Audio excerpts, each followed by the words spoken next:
Hello friends, हमारे special batch Arjun batch जो कि आगामी एग्ज़ाम HCS 2021 आगामी पटवारी पुलिस ग्राम सचिव एग्ज़ाम के लिए हमने स्टार्ट किया है। उसमें आज हम बात करेंगे हरियाणा जीके की, और हरियाणा जीके में आज हम बात करेंगे धान के कटोरे की, यानी हम बात करेंगे आज करनाल ज़िले की। हम इससे आपको पहले बता चुके हैं पेपर सिटी के बारे में, यानी यमुनानगर के बारे में। हमने आपको बताया कपिल मुनि की नगरी के बारे में, यानी कैथल ज़िले के बारे में। हमने आपको बताया मिक्सी सिटी वैज्ञानिक नगरी के बारे में, यानी अम्बाड़ा ज़िले के बारे में। हमने आपको बताया नैनो सिटी के बारे में, यानी पंचकुला ज़िले के बारे में। और आज उसी श्रृंखला में आज हम बात करेंगे करनाल ज़िले की, जिसे कहा जाता है धान का कटोरा। हम आपको बताएंगे विस्तार से करनाल ज़िले के बारे में और आपको समझाने की कोशिश करेंगे एग्जामिनर आपसे एग्ज़ाम में कैसे क्वेश्चन पूछ सकता है करनाल ज़िले से। हम आपको बता दें, हमारा सेशन अर्जुन बैच में हमारी टीम ने अथक प्रयास से हमारा बिल्कुल ज्योग्राफी का बैच बहुत जल्द आने वाला है, उसका बिल्कुल काम पूरा हो चुका है। चलो स्टार्ट करते हैं आज का सेशन। हम आपको बता दें, हरियाणा राज्य के मध्य पूर्वी भाग में स्थित इसके पूर्वी भाग में उत्तर प्रदेश, यानी जो करनाल ज़िला है वो हरियाणा राज्य के मध्य पूर्वी भाग में स्थित है, और इसके पूर्वी भाग में उत्तर प्रदेश ज़िला लगता है। उत्तर प्रदेश लगता है ज़िला। दक्षिणी भाग में जिंद जो कि हरियाणा के ज़िला है वह पानीपत ज़िला लगता है। पश्चिमी भाग में कैथल ज़िला लगता है, और उत्तरी भाग में कुरुक्षेत्र ज़िला लगता है, और उत्तर पूर्व में यमुनानगर ज़िला लगता है। दंत कथा के अनुसार इस शहर को महाभारत के राजा कर्ण ने बसाया था। करनाल का प्राचीन नाम कर्णलय हुआ करता था, इसलिए करनाल को कर्ण सिटी भी कहते हैं। सन 1739 में नादिर शाह की मोहम्मद शाह के खिलाफ जीत के बाद ये शहर सुर्खियों में आया। 1739 में नादिर शाह और मोहम्मद शाह के मध्य लड़ाई हुई, और उसमें नादिर शाह की जीत हुई थी। मोहम्मद शाह उस वक्त मुग़ल शासक थे। उस वक्त ये शहर सुर्खियों में आया। जिंद के राजा ने सन 1763 में इस शहर को अपने कब्जे में ले लिया, और सन 1797 ईस्वी को जॉर्ज थॉमस ने इस पर अपना आधिपत्य स्थापित कर लिया। जॉर्ज थॉमस जो कि आयरलैंड का एक निवासी था, उसने जो भारत में आया था उसने इस पे बाद में अपना आधिपत्य शामिल कर लिया। पहले जिंद के राजा ने इस शहर को अपने कब्जे में लिया। इस ज़िले में अंग्रेज़ों के द्वारा यहाँ पर छावनी बनाई गई, लेकिन 1841 में मलेरिया फैलने से इस शहर को छोड़कर चले गए, और उन्होंने 1843 में अम्बाड़ा में बनाई फिर छावनी। करनाल ज़िले की सीमाएं पानीपत, कैथल, कुरुक्षेत्र ज़िले की सीमा से लगती हैं। एग्ज़ाम में अक्सर क्वेश्चन आता है। हमने अम्बाड़ा ज़िले में बताया था हमने कि अम्बाड़ा में छावनी कब स्थापित हुई, 1843 में। उससे पहले वो छावनी थी करनाल में, लेकिन वहाँ मलेरिया रोग फैलने के कारण उन्हें वो छावनी स्थापित करनी पड़ी अम्बाड़ा ज़िले में। बात करें अम्बाड़ा ज़िले की, तो अम्बाड़ा ज़िले का मुख्यालय करनाल है, और अम्बाड़ा की स्थापना 1 नवंबर 1966 को हुई थी। यानी अम्बाड़ा ज़िला उन 7 ज़िलों में से था जिनकी स्थापना पंजाब सूबे से अलग होकर जब हरियाणा सूबा बना था तो उनके साथ हुई थी। वो 7 ज़िले हम आपको बता दें, वो थे अम्बाड़ा, करनाल, हिसार, रोहतक, जिंद, गुरुग्राम जिसे पहले गुड़गांव कहा जाता था, और महेंद्रगढ़। उन्हीं 7 ज़िलों में एक था अम्बाड़ा, जिसकी स्थापना हरियाणा की जब स्थापना हुई थी 17वें ज़िले के रूप में, देश के 17वें ज़िले के रूप में हरियाणा की स्थापना हुई थी। 18वें संविधान संशोधन से उसे स्थापित किया गया था हरियाणा का ज़िला। उस वक्त हरियाणा में 7 ज़िले थे, और उन ज़िलों में से एक ज़िला था करनाल। बात करें उपमंडल की, तो उपमंडल है आसंद, इंद्री, घरौंडा। तहसील आसंद, नीलोखेड़ी, इंद्री, घरौंडा। उप तहसील निसिंग, बल्ला, निहुद। अक्सर एग्जाम में क्वेश्चन आया है कि घरौंडा हरियाणा के किस राज्य में है, आपका आंसर होगा करनाल। ऐसंद हरियाणा के किस राज्य में है, आपका आंसर होगा करनाल। इंद्री हरियाणा के किस राज्य में है, आपका आंसर होगा करनाल। इसके अलावा बात करें खंड की, तो खंड भी यहाँ घरौंडा, इंद्री, नीलूखेड़ा, चिड़ोला, नीसिंग, कुंजपुरा, ऐसंद। प्रमुख नदियाँ यहाँ सिर्फ एक नदी है, यमुना नदी, जो जिले के पूर्वी भाग में निकलती है, जो कि यमुनानगर से हरियाणा में प्रवेश करती है। प्रमुख उद्योग चीनी, जूता, वनस्पति, घी उद्योग, यहाँ लिबर्टी जूते भी यहाँ बनाए जाते हैं, जिसके लिए अक्सर एग्जाम में क्वेश्चन आता है हरियाणा के किस ज़िले में लिबर्टी जूतों का निर्माण किया जाता है। आपका आंसर होगा करनाल। हरियाणा के किस ज़िले में बाटा जूतों का निर्माण किया जाता है। आपका आंसर होगा फरीदाबाद जिला। हम बताएंगे आपको विस्तार से जब हम बात करेंगे फरीदाबाद जिला की। बात करें प्रमुख स्थल तो यहाँ है कर्ण झील, ओसिस जो कि उचाना में है, पक्का पुल बाजार, Adam house, actor Loni house, राष्ट्रीय दूध अनुसंधान संस्थान जिसकी स्थापना बंगलौर में की गई थी 1955 में, जिसे करनाल में स्थापित किया गया था। इसलिए इसके अलावा करनाल ज़िले को कहते हैं धान का कटोरा, पेरिस ऑफ हरियाणा, नवीनतम पद्धति से बनाया गया शहर, कर्ण नगरी, एग्रो हब। एग्जामिनर आपसे एग्जाम में पूछ सकता है पेरिस ऑफ हरियाणा हरियाणा के किस ज़िले को कहा जाता है। आपका आंसर होगा करनाल। धान का कटोरा हरियाणा के किस ज़िले को कहा जाता है। आपका आंसर होगा करनाल। नवीनतम पद्धति से बनाया गया शहर, आपका आंसर होगा करनाल। कर्ण नगरी और एग्रो हब भी करनाल ज़िले को कहा जाता है।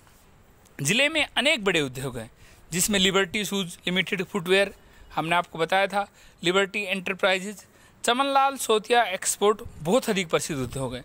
सन 1961 में सैनिक स्कूल कुंजपुरा में स्थापना की गई। इस ज़िले में की गई थी, यानी कि भारत में सैनिक स्कूल जब स्थापित की गई तो दूसरी सैनिक स्कूल सन 1961 में करनाल में कुंजपुरा में स्थापित की गई थी। अक्सर एग्जाम में क्वेश्चन आता है हरियाणा में पहली सैनिक स्कूल कहाँ स्थापित की गई। आपका आंसर होगा करनाल के कुंजपुरा में। यह स्थित पॉलिटेक्निकल संस्थान है। राष्ट्रीय डेयरी अनुसंधान संस्थान भी यही है। केंद्रीय मृदा लवणता अनुसंधान भी यही है। शुगर कैन ब्रीडिंग इंस्टीट्यूट भी यही है। Small industry service institute of गेहूं शोध निदेशालय आदि भी करनाल की नई पहचान दी है। अब बात करते हैं महत्वपूर्ण स्थलों के बारे में। सबसे पहले हम बात करेंगे राष्ट्रीय डेयरी अनुसंधान संस्थान। राष्ट्रीय डेयरी अनुसंधान संस्थान की स्थापना मूल रूप से imperial institute of animal husbandry and dairy के रूप में बंगलुरु यानी कर्नाटक में हुई थी। सन 1923 में हुई थी। वर्ष 1936 में इसका समुचित विस्तार कर इसे इंपीरियल डेयरी संस्थान का नाम दिया गया और सन 1955 में स्वतंत्रता के पश्चात राष्ट्रीय डेयरी अनुसंधान संस्थान का मुख्यालय इसके वर्तमान स्थल करनाल में स्थानांतरित कर दिया गया। एग्जाम में अक्सर क्वेश्चन आता है राष्ट्रीय डेयरी अनुसंधान संस्थान की कब स्थापना हुई थी।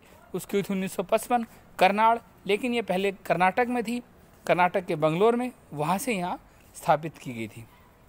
आगे माता का प्रकाश कोरमुख बुधिरवानी विकलांग केंद्र, माता का प्रकाश कोरमुख और बादिरवानी विकलांग केंद्र भी है। ये केंद्र गूंगे बहरे बच्चों को शिक्षित करने में उल्लेखनीय है भूमिका निभा रहा है। आवासीय सुविधा उपलब्ध कराने के लिए 22 अगस्त 2002 को हरियाणा के मुख्यमंत्री ने छात्रावास का शिलान्यास किया था। एग्जाम पूछ सकता है बादिरवानी विकलांग केंद्र हरियाणा के किस जिले में है।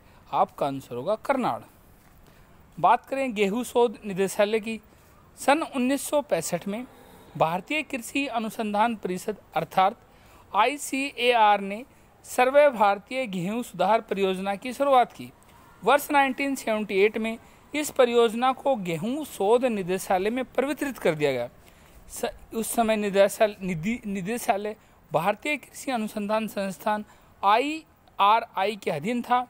सन 1990 में निदेशालय को IRI से अलग कर निदेशालय परिसर को इस शहर में स्थानांतरित कर दिया गया था। गेहूं शोध निदेशालय है हरियाणा के करनाल जिले में। बात करें कर्ण तालाब की, राजा दुर्योधन के परम मित्र और सूर्य के पुत्र राजा कर्ण के नाम से कर्ण ताल का निर्माण किया गया करनाल जिले में। इसके अलावा मधुबन पुलिस प्रशिक्षण परिषद राष्ट्रीय राजमार्ग नंबर 1 पर करनाल से 8 किलोमीटर की दूरी पर पुलिस प्रशिक्षण महाविद्यालय स्थित है। हरियाणा के करनाल जिले में ही है मधुबन पुलिस प्रशिक्षण परिषद भी।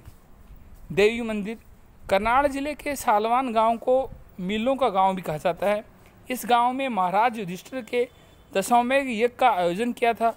ये गांव कभी राजा सालीवान की राजधानी हुआ करता था और हरियाणा के करनाल जिले में है देवी मंदिर। बात करें central soil salinity research institute यानी केंद्रीय मृदा लवणता अनुसंधान संस्थान, जो कि हरियाणा के करनाल जिले में है। कृषि योग्य जमीन से लवणता दूर करने की दिशा में केंद्रीय मृदा लवणता अनुसंधान संस्थान की स्थापना भारतीय कृषि अनुसंधान परिषद अर्थात ICAR के अधीन की गई थी। संस्थान का मुख्यालय करनाल के जरीफावीरा गांव में काछवा रोड पर स्थित है। करनाल स्थित मुख्यालय के अलावा संस्थान के 3 क्षेत्रीय अनुसंधान केंद्र भी हैं, जो कि कैनिंग टाउन पश्चिम बंगाल स्थित केंद्र समुद्र तटीय लवणीय मृदा की समस्याओं के अनुसंधान कार्य करता है। वहीं बुरुच, जो कि गुजरात स्थित क्षेत्रीय केंद्र काली मिट्टी की लवणता समस्याओं को, और लखनऊ उत्तर प्रदेश में स्थित क्षेत्र केंद्र गंगा तटीय अलूवियल सोडिया भूमियों का अनुसंधान करता है। एग्जाम में क्वेश्चन आएगा, केंद्रीय मृदा लवणता अनुसंधान संस्थान कहाँ स्थित है? आपका आंसर होगा हरियाणा के करनाल जिले में। बात करें मामा भाणजा मुगल सराय की, बात हम आपको बता दें, मामा भाणजा मुगल सराय करनाल जिले में है।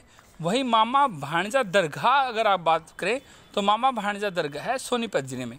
इन दोनों में आप कंफ्यूज मत होना, हम आपको फिर से बता दें। एग्जामिनर पूछे मामा भाणजा दरगाह कहाँ है तो आपका आंसर होगा सोनीपत जिले में। एग्जामिनर पूछे मामा भाणजा मुगल सराय कहाँ है तो आपका आंसर होगा करनाल, और करनाल में घरौंडा में।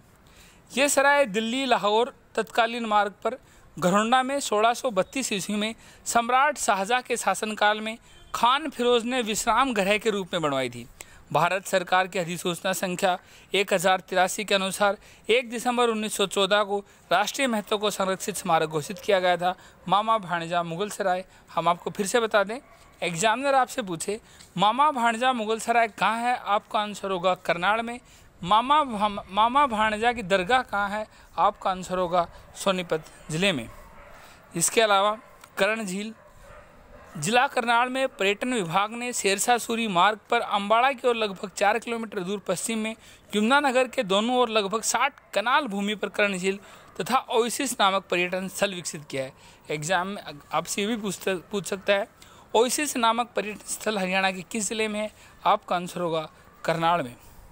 दरगाह कलंदर साहब, इसका निर्माण अलाउद्दीन खिलजी के सुपुत्र खिजर खान और खादी खान द्वारा करवाया गया था। भू अलीसी कलंदर सलार फखरुद्दीन के पुत्र थे और अनुमान है कि उनका जन्म 1190 ईस्वी में यहीं हुआ था, इसलिए दरगाह कलंदर साहब है हरियाणा के करनाल जिले में। तरावड़ी के 2 युद्ध हुए थे, 1191 1192। 1191 का जो युद्ध हुआ था वो मोहम्मद गोरी और पृथ्वीराज चौहान के बीच हुआ था। इसमें मोहम्मद गोरी की हार हुई और पृथ्वीराज चौहान की विजय हुई, लेकिन 1 साल बाद फिर गोरी लौट के आया और इस युद्ध में पृथ्वीराज चौहान की हार हुई और मोहम्मद गोरी की विजय हुई, और भारत पे लंबे चले आ रहे चौहान वंश की जगह भारत में एक नया शासन स्टार्ट हुआ, एक नया काल स्टार्ट हुआ, सल्तनत काल, जिसमें आगे गुलाम वंश, खिलजी वंश, तुगलक वंश और सैदी वंश और लोधी वंश, फिर बाद में लोधी वंश के बाद में मुगल साम्राज्य स्थापित हुआ। एग्जाम में अक्सर क्वेश्चन आता है, तरावड़ी के युद्ध कहाँ लड़े गए थे, आपका आंसर होगा करनाल में। मोहम्मद गोरी और पृथ्वीराज चौहान के माध्यम तराइन का प्रथम युद्ध, द्वितीय युद्ध इसी तरावड़ी क्षेत्र में हुआ था। इसे तराइन भी कहते हैं, तरावड़ी भी कहते हैं, कन्फ्यूज मत होना आप। जिसमें पहले युद्ध में पृथ्वीराज चौहान जीत गए थे तथा दूसरे युद्ध में मोहम्मद गोरी से पृथ्वीराज चौहान हार गए थे। सेंट जेम्स चर्च टावर, ये भी हरियाणा के करनाल जिले में है। प्राचीन इतिहास का धरोहर Saint James Church Tower Karnal जिले में स्थित है। इस टावर का निर्माण 1806 ईस्वी में हुआ था। उस समय करनाल ब्रिटिश सैनिकों की छावनी हुआ करती थी। करनाल बाद में मलेरिया के चलते 1843 में छावनी स्थापित की गई अम्बाड़ा जिले के में, जो कि आज भी वहाँ छावनी है। करंट एरिया जो है वो वही है। बात करें कुंजपुरा की, कुंजपुरा करनाल से उत्तर पूर्व दिशा में 6 मील की दूरी पर स्थित है। इसकी स्थापना पठान शासक निजावत खान ने की थी। उन्हीं की याद में एक जलाशय का निर्माण यहाँ पर किया गया है और कुंजपुरा में है हरियाणा की पहली सैनिक स्कूल और भारत की दूसरी सैनिक स्कूल, जो कि 1961 में स्थापित की गई थी। बात करें सीतामढ़ी सीमागढ़ का मंदिर, 14 वर्ष के वनवास के बाद भगवान राम के आदेश पर लक्ष्मण ने सीता को जिस जंगल में छोड़ा था उसका नाम लाडवन था, इस जंगल के पश्चिमी दिशा में महर्षि वाल्मीकि का आश्रम था, जहाँ सीता अपने वनवास के दौरान रही थी। माना जाता है इस स्थान पर सीता जमीन में समा गई। आज उसी स्थान पर सीता माई मंदिर निर्मित है और यह हरियाणा के करनाल जिले में है। और हम आपको बता दें, हरियाणा के करनाल जिले में गांधी मेमोरियल हॉल भी है। हाल महारानी विक्टोरिया की याद में बने इस हाल का नाम स्वतंत्रता के बाद महात्मा गांधी के नाम पर गांधी मेमोरियल हॉल रख दिया गया था। अलर्ट पार्क भी करनाल में है। इस शहर में सौंदर्यीकरण हेतु सेक्टर 7-8 में लगभग 56 एकड़ में क्षेत्रफल में निर्मित अलर्ट पार्क भी हरियाणा के करनाल जिले में है। इसके अलावा अदिति का मंदिर भी हरियाणा के करनाल जिले में है। यह मंदिर करनाल जिले के अमीना गांव में स्थित है। इसी स्थान पर अदिति ने सूर्य को जन्म देने के पूर्व तपस्या की थी। यहाँ अभिमन्यु का किला भी स्थित है। एग्जाम में अक्सर क्वेश्चन आता है कि अदिति का मंदिर हरियाणा के किस जिले में स्थित है। आपका आंसर होगा करनाल। अभिमन्यु का किला हरियाणा किस जिले में है। आपका आंसर होगा करनाल। इसके अलावा करनाल जिले का संबंध महाभारत के कर्ण से है, इसलिए करनाल जिले को कहा जाता है कर्ण नगरी। हमने आपको बताया यहाँ के सालमन गांव के मेलों का गांव, यहाँ एक गांव है सालमन गांव, जिसको मेलों का गांव कहा जाता है। इसके अलावा यहाँ सीता माई मंदिर भी है, जो हमने आपको बताया कि कैसे यहाँ सीता माई का मंदिर है। कहा जाता है कि यहाँ सीता माई समा गई थी पृथ्वी के अंदर। वहीं यहाँ पहला बागवानी विश्वविद्यालय भी है। एग्जाम में अक्सर क्वेश्चन आता है हरियाणा में बागवानी विश्वविद्यालय किस ज़िले में है। आपका आंसर होगा करनाल।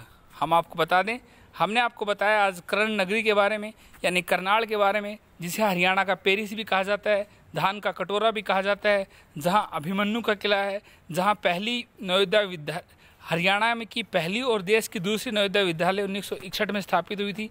यहाँ सीता माई का मंदिर भी है। यहाँ त्रावड़ी के 2 युद्ध भी हुए थे, 1191 1192, जो इतिहास में महत्वपूर्ण स्थान रखते हैं। इसके अलावा यहाँ नादिर शाह और मोहम्मद शाह का युद्ध 1739 में हुआ था, वो भी इतिहास में एक अहम रोल रखता है। इसके अलावा यह मामा भाणजा की मुगल सराय है। अगर बात करें मामा भाणजा दरगाह की, तो वो स्थित है हरियाणा के सोनीपत ज़िले में। और बात करें मामा भाणजा की मुगल सराय, तो वो स्थित है हरियाणा के करनाल ज़िले में। यहाँ central soil sanitary research institute भी है। यहाँ देवी का मंदिर भी है। यहाँ मधुबन पुलिस प्रशिक्षण अकादमी भी है। इसके अलावा गेहूँ शोध निदेशालय भी हरियाणा के करनाल ज़िले में है। इसके अलावा यहाँ बहादुर वाणी विकलांग केंद्र भी स्थित है। यहाँ राष्ट्रीय डेयरी अनुसंधान स्थित है, जो कि पहले बंगलोर में था, यानी कर्नाटक में था। उसके बाद 1955 में यहाँ स्थापित किया गया था। इसके अलावा यहाँ लिबर्टी उद्योग है और भी काफ़ी उद्योग हरियाणा के करनाल ज़िले में है। हमारे आज के सेशन में इतना ही। Thank you. कैसा लगा हमारा सेशन लिखिए हमारे कमेंट बॉक्स में। हमारा कमेंट बॉक्स आपके लिए ओपन है। Thank you.